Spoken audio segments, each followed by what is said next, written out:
커뮤니티에 올라온 글입니다. 평소 공복 혈당이 90대로 잘 조절이 되고 있으셨는데요. 조깅을 시작했더니 오히려 100 이상으로 공복 혈당이 올랐다고 하십니다. 혈당을 낮추려고 운동했는데 혈당이 오히려 오르니 너무 당황스러우셨겠죠. 운동하는 것만이 운동이 아니라 운동의 끝은 식단이라는 말이 있는데요. 운동 전후 영양 섭취는 혈당 관리뿐만 아니라 운동 성과에도 중요한 역할을 하기 때문입니다. 그래서 이번 영상에서는 당뇨 졸업을 위해 운동하기 전과 후에 드실 수 있는 식단을 추천해 드리고자 합니다.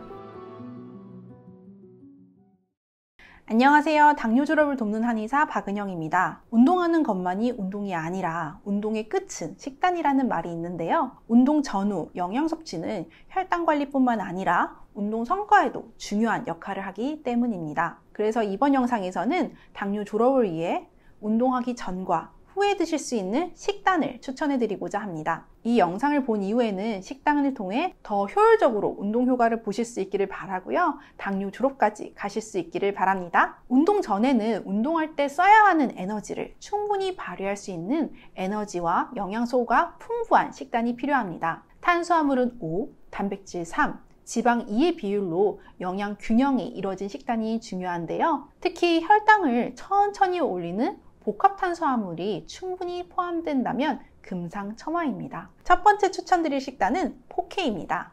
포케는 조각으로 자르다 라는 뜻의 하와이어인데요. 위에는 익히지 않은 해산물과 각종 채소와 견과류를 조각으로 자르고요.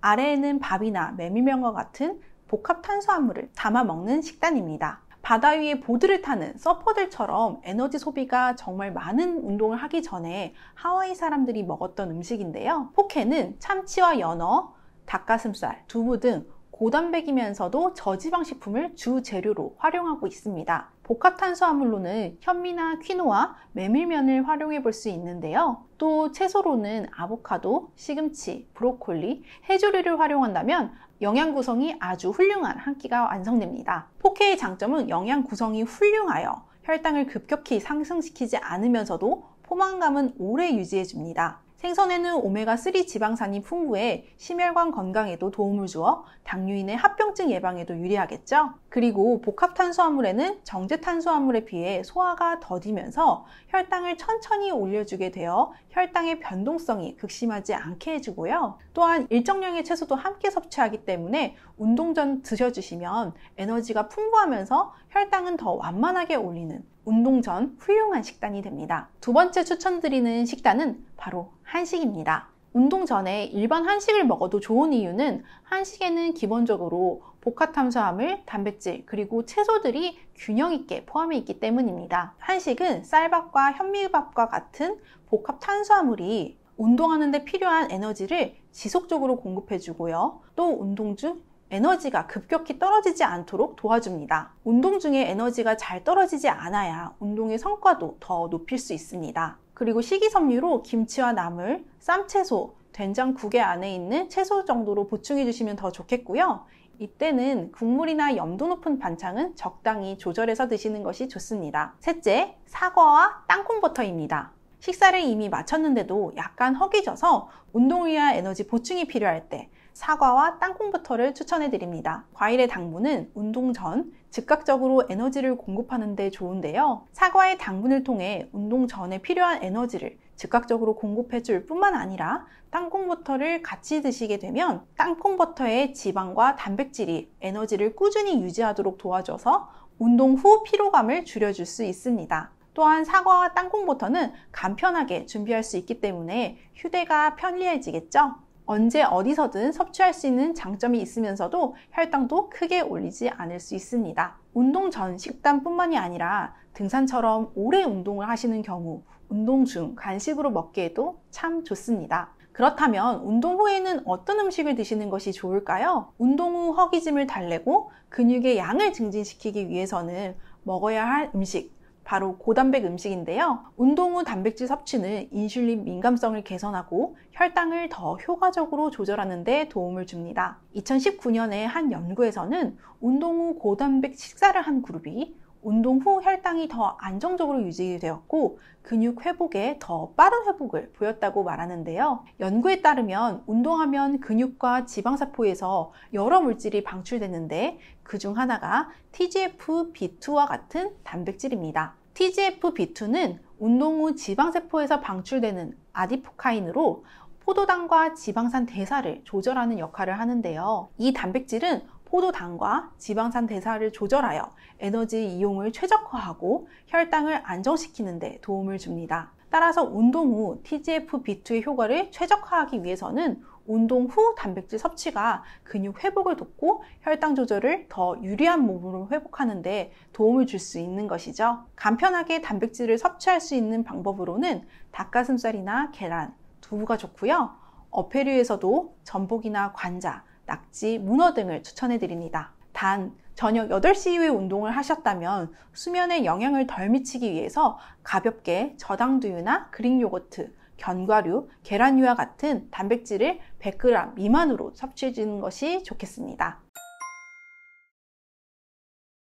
안녕하세요. 여러분의 당뇨 궁금증을 해결해드리는 한의사 김은정입니다. 이거 한번 보실까요? 커뮤니티에 올라온 글입니다. 평소 공복혈당이 90대로 잘 조절이 되고 있으셨는데요. 조깅을 시작했더니 오히려 100 이상으로 공복혈당이 올랐다고 하십니다. 혈당을 낮추려고 운동했는데 혈당이 오히려 오르니 너무 당황스러우셨겠죠. 운동을 했는데 오히려 혈당이 오르는 경우에 대해서 오늘 영상에서 자세히 설명드리겠습니다. 자, 운동을 한 다음 오히려 혈당이 오르는 이유는 뭘까요? 첫 번째로 스트레스 반응입니다. 운동은 신체에 일시적인 스트레스를 줘서 코티솔이라는 스트레스 호르몬이 분비됩니다. 코티솔은 혈당을 상승시키기 때문에 운동 후에 혈당이 일시적으로 높아질 수 있어요. 또 운동을 하면 근육에 에너지를 공급하기 위해 간에서 글리코겐을 분해해서 혈당을 높입니다. 이건 당연한 반응입니다. 이런 반응이 없다면 운동할 때 저혈당이 발생하니까요. 다만 운동이 끝난 다음에도 이런 반응이 지속되면서 일시적으로 혈당이 상승할 수 있습니다. 둘째, 운동 강도와 식사량 때문입니다. 운동 강도도 혈당에 영향을 많이 줍니다. 고강도 운동 직후에는 혈당이 더 오르는 현상이 흔합니다. 혈당이 많이 상승한다면 운동 강도를 약간 낮추시는 것이 좋습니다. 그리고 운동 후에 자연스럽게 식욕이 생기고 식사량이 늘어나면서 혈당이 높아지는 경우도 많습니다. 운동 후에 식사량이 더 늘지는 않았는지 꼼꼼히 체크해 보시는 것이 좋겠습니다. 세 번째, 소모기 현상 때문입니다. 운동 후 혈당이 낮아져 새벽에 저혈당이 발생하고 이에 대한 반작용으로 혈당이 높아지는 경우가 있습니다. 이런 현상을 소모기 현상이라고 하는데요. 일단 소모기 현상인지 파악하려면 새벽에 저혈당이 발생하는지를 확인해 보아야 합니다. 이를 확인하기 위해서는 연속 혈당 측정기를 한번 사용해 보시는 것이 좋겠습니다. 새벽 3시 정도에 저혈당이 발생했다가 아침에 혈당이 많이 상승하는 것을 확인했다면 이는 소모기 현상으로 볼 수 있어요. 만약 당뇨약 등을 먹는 경우에는 주치의와 상의해서 저녁 당뇨약 용량을 줄이시는 것이 좋고요. 당뇨약을 먹지 않는데 이런 증상이 나타난 경우 저녁 운동량을 줄이는 것을 추천드립니다. 소모기 현상이 아니고 식사량이 늘어난 것도 아닌데 운동 후 혈당이 상승하는 증상은 몸이 운동에 적응하기 시작하면 다시 안정되는 경우가 많기 때문에 조금 지켜보는 것이 좋습니다. 그러나 3개월 이상 지속된다면 이는 간이 건강하지 않다는 증거일 수 있습니다. 이런 경우에는 한의원에서 치료를 받으시는 것을 추천드려요. 간이 안 좋으신 분들에게 또 흔하게 나타나는 증상으로는 운동을 해서 피곤한데도 잠이 잘 오지 않거나 자도 개운하지 않은 증상, 또 손톱에 세로줄이 나타나는 증상, 다리에 쥐나 저림이 자주 생기는 증상 등이 있습니다. 이런 증상이 있는 분들은 늦기 전에 한의학적인 당뇨와 간 치료를 시작하시면 좋겠습니다. 오늘의 영상 3줄로 요약해 드릴게요. 운동 후에 오히려 혈당이 오르는 경우가 있다. 소모기 현상, 식사량의 증가, 스트레스 등이 원인일 수 있으나 3개월 이상 지속되는 경우에는 한의학적 치료가 필요하다. 오늘 말씀드린 내용 외에도 당뇨 관리의 노하우가 담긴 당뇨 편지를 무료로 보내드리고 있습니다. 신청하시는 모든 분께 무료로 보내드리니 꼭 신청하세요. 1877-8125로 전화하셔도 되고요. 아래 고정 댓글에 적힌 링크를 통해 신청하셔도 됩니다. 당뇨스쿨이 한의학으로 여러분의 당뇨 졸업까지 함께하겠습니다. 감사합니다.